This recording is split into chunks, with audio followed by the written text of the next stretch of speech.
Hello students, today I am going to explain you the various process of rDNA technology.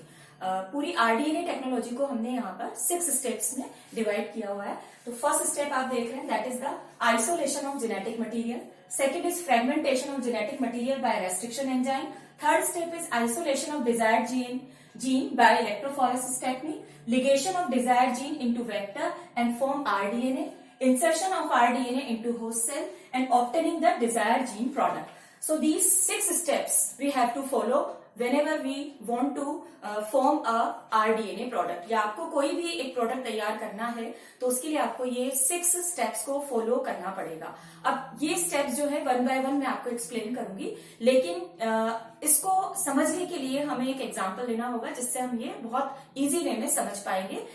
इसका example मैं आपको देती हूँ. जैसे सपोज हमें विटामिन ए कमर्शियली प्रोड्यूस करना है ना, कमर्शियली उसे हम प्रोड्यूस करना चाहते हैं और हमें ये पता है कि जो विटामिन ए होता है उसका सोर्स है बीटा कैरोटीन. एंड ये बीटा कैरोटीन हमें कहाँ मिलेगा? मान लीजिए इसका एक प्लांट है, कैरेट अपन जानते हैं, तो कैरेट प्लांट से हमें इस बीटा कैरोटीन को निकालना है. तो इसके लिए हमें क्या करना होगा? उसके डीएनए के अंदर हमारा डिजायर जीन कौन सा है? वो जीन जो बीटा कैरोटीन का प्रोडक्शन करेगा. तो इस पूरे प्रोसेस को कि कैसे हम एक प्लांट से बीटा कैरोटीन को निकालेंगे, जीन को कैसे उसे लिंक करेंगे और फिर बाद में फॉरेन जीन प्रोडक्ट जो है हमारा वो तैयार करेंगे, इसको हम इन 6 स्टेप्स के थ्रू समझ सकते हैं. तो हमारी पहली स्टेप जो है दैट इज फर्स्ट स्टेप है आइसोलेशन ऑफ जेनेटिक मटीरियल. इस स्टेप के अंदर हमें क्या करना है? हमें सबसे पहले जहां पर भी हमारा डिजायर जीन है उसका डीएनए एक्सट्रैक्ट करना है, उसे निकालना है. तो इसके लिए हम सबसे पहले क्या लेंगे? जैसे हमारा यहाँ पे फॉरेन डीएनए है, ये फॉरेन डीएनए आपको कहाँ मिलेगा? बीटा कैरोटीन है तो प्लांट हम कौन सा लेंगे? यहाँ पर प्लांट है हमारा कैरेट. ये हमने कैरेट प्लांट लिया है और आइसोलेशन ऑफ जेनेटिक मटेरियल, इस प्लांट में से हमें इसके डीएनए को निकालना है. तो प्लांट जो कैरेट का प्लांट है उसमें से हम इसके डीएनए को एक्सट्रैक्ट करेंगे.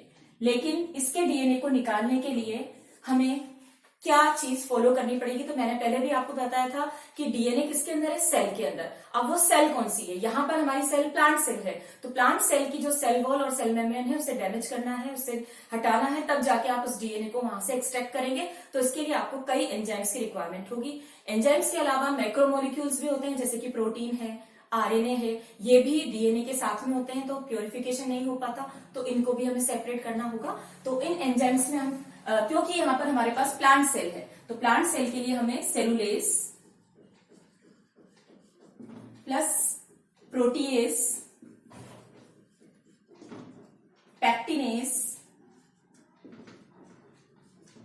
लाइपेज एंड आरएनए भी इसके साथ में होता है. तो आरएनए को सेपरेट करने के लिए आरएनए का जो डाइजेस्टिंग एंजाइम है दैट इज राइबोन्यूक्लियेज, उसको हमें यूज करना पड़ेगा.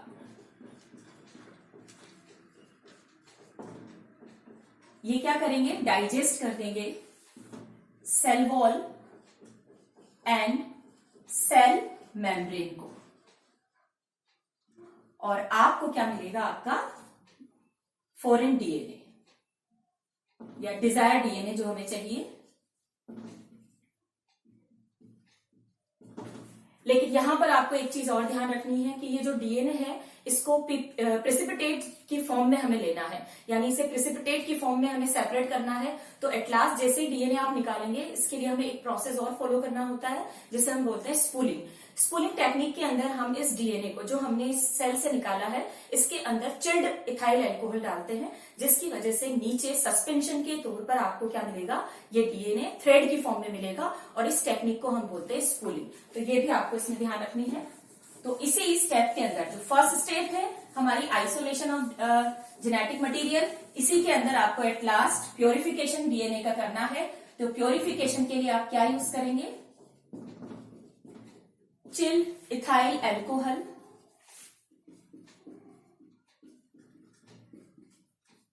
DNA precipitate out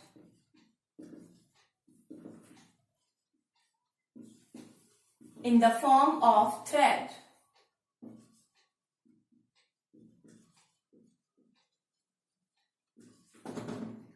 And this technique is known as spooling. It is very important, ध्यान रखें।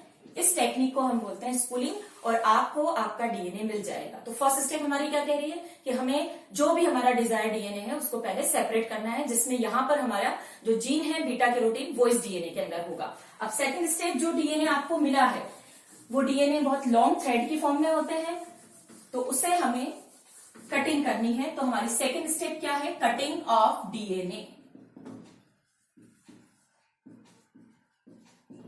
मान लीजिए आपको जो ये सेपरेशन में ये डीएनए आपको मिला है, ये आपका डिजायर डीएनए है। इस डिजायर डीएनए को अब हमें क्या करना है, क्योंकि ये बहुत लॉन्ग थ्रेड की फॉर्म में है, इसकी कटिंग करनी है। तो कटिंग के लिए हम यहां पर यूज करेंगे रेस्ट्रिक्शन एंजाइम।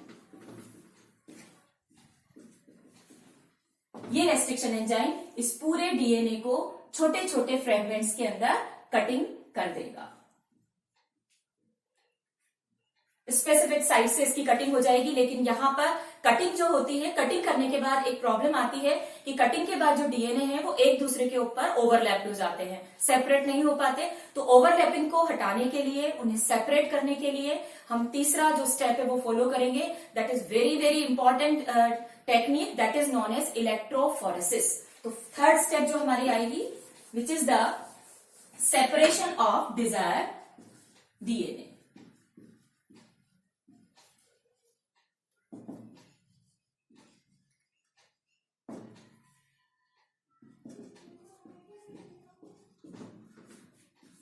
इस टेक्निक के अंदर इलेक्ट्रोफोरेसिस मेथड यूज किया जाता है। इलेक्ट्रोफोरेसिस टेक्निक के अंदर हम इलेक्ट्रिसिटी यूज करते हैं और डीएनए के फ्रेगमेंट्स को सेपरेट करते हैं। ये पूरी टेक्निक आपको एप्लीकेशन प्रोसेस जब हम पढ़ेंगे उसके अंदर डिटेल में बताएंगे, लेकिन यहां पर आपको ध्यान रखना है डीएनए सेपरेटेड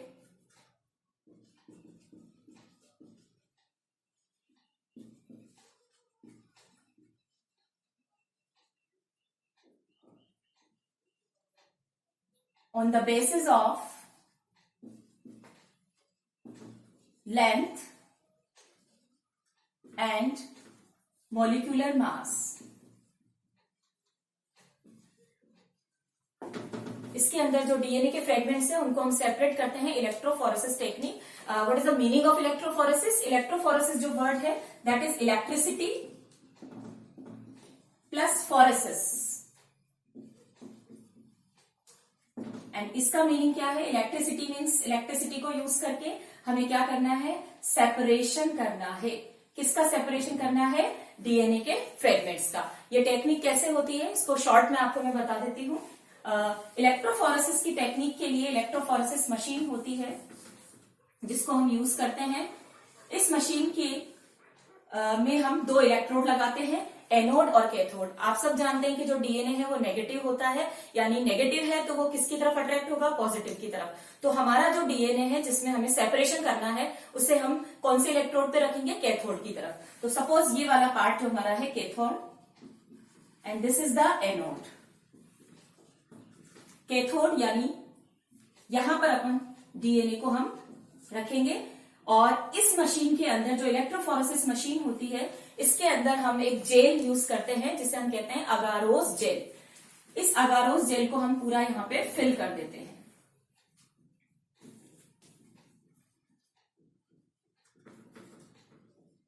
ये अगारोस जेल एक रेड एल्गी है उससे निकाला जाता है, जेलिडियम अगार जिसे कहते हैं उससे निकाला जाता है, और इसको हम यहाँ पर फिल कर देते हैं। और जब ये सेट नहीं होता, अगारोस जेल जो होता है शुरू में आपको ये पाउडर की फॉर्म में मिलेगा, इसमें हम वाटर फिल करेंगे तो इसका पेस्ट बन जाता है और आधे घंटे के बाद ये सेट हो जाता है। तो जैसे ही हम इसको यहाँ पे फिल करते हैं सेटिंग से पहले वहां पर हम एक कोम्ब लगा देते हैं। उस कोम्ब से यहाँ पर छोटे छोटे होल से बन जाएंगे, पिट से बन जाएंगे, गड्ढे बन जाते हैं। जैसे ये सेट हो जाता है जेल, हम उस कोम्ब को बाहर निकाल लेते हैं तो यहाँ पर हमें छोटे छोटे पिट मिलेंगे और इन पिट में हम सैंपल डीएनए को रखते हैं। इस पूरे एपरेटस को हम इलेक्ट्रिसिटी से कनेक्ट कर देते हैं, जैसे इलेक्ट्रिसिटी फ्लो करेंगे हम यहाँ पर, तो डीएनए जो नेगेटिव है वो किसकी तरफ जाएगा, एनोड की तरफ। तो जितने भी फ्रेगमेंट्स हैं वो अपनी साइज के अकॉर्डिंग क्या होंगे, एनोड की तरफ जाएंगे। इसमें से जिस भी फ्रेगमेंट का साइज बहुत ज्यादा है, मॉलिक्यूलर मास ज्यादा है, मॉलिक्यूलर वेट ज्यादा है, वो स्लो मूव करेगा, और जिसका कम है, जो लेंथ में छोटा है, वो फास्ट मूव करेगा। तो आपको जो बड़े बड़े फ्रेगमेंट्स हैं वो पीछे की तरफ मिलेंगे, जैसे जैसे हम एनोड की तरफ जाएंगे छोटे छोटे फ्रेगमेंट्स आगे की तरफ मिलेंगे।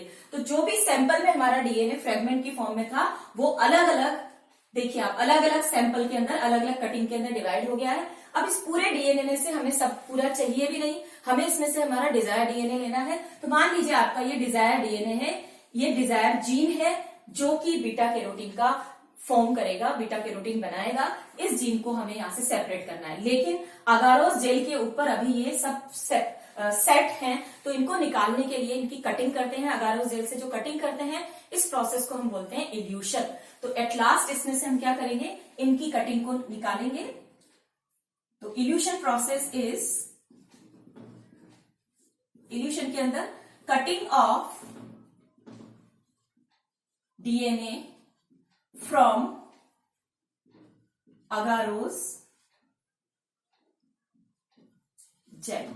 यहां से हम अपने डिजायर डीएनए को निकाल लेंगे, कटिंग कर लेंगे उसकी, और इस प्रोसेस को हम बोलते हैं इल्यूशन। तो जो सेकंड स्टेप है हमारी, उसके अंदर हमने क्या किया, हमारा जो डिजायर डीएनए था, जो हमने लिया फॉरेन डीएनए, उसमें से हमने डिजायर जीन को सेपरेट कर लिया। अब आप खुद यहां पर देख रहे हैं कि जो हमने जीन लिया वो बहुत ही छोटा डीएनए का एक सेगमेंट था, एक फ्रेगमेंट था, जिसका क्वांटिटी जिसकी बहुत कम है। तो ऐसे छोटे से फ्रेगमेंट से हम पूरा प्रोसेस नहीं कर सकते, हमें इसकी क्वांटिटी को बढ़ाना है। तो इसकी क्वांटिटी को बढ़ाने के लिए हमें क्या करना पड़ेगा, इसका एम्प्लीफिकेशन करना पड़ेगा। तो जो नेक्स्ट स्टेप हमारी थर्ड आएगी, उस स्टेप के अंदर हम क्या करेंगे, separation of Dzire gene and its amplification।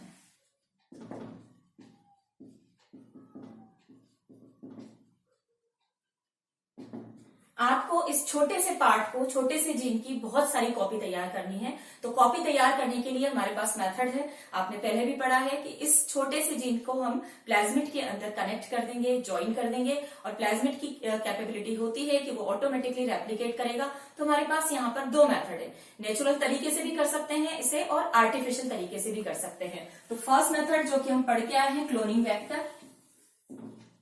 Cloning vector के अंदर हम क्या करेंगे, इस डिजायर जीन को ज्वाइन कर देंगे और उसकी बहुत सारी कॉपी तैयार कर सकते हैं, बहुत सारी सेल्स बनेगी, जो कि हम पहले भी पढ़ चुके हैं, कॉम्पिटेंट होस्ट के अंदर डालेंगे, और जब वो रिप्रोडक्शन करेगा तो बहुत सारी कॉपी आपको मिल जाएगी आपके डिजायर जीन की। लेकिन अगर हमें इस प्रोसेस को और फास्ट करना है, बहुत फास्ट करना है, तो हमें एक आर्टिफिशियल मेथड यूज करना पड़ेगा, and this method is known as artificial method, that is known as PCR.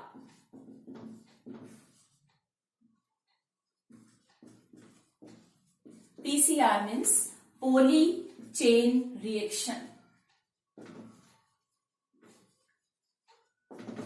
इस मेथड के थ्रू हम हमारा जो डिजायर जीन है उसकी मल्टीपल कॉपी तैयार कर सकते हैं बहुत ही कम टाइम में। इस पूरे प्रोसेस को हमें बहुत अच्छे से समझना है। हमारी नेक्स्ट क्लास के अंदर हम इस प्रोसेस को डिटेल में पढ़ेंगे।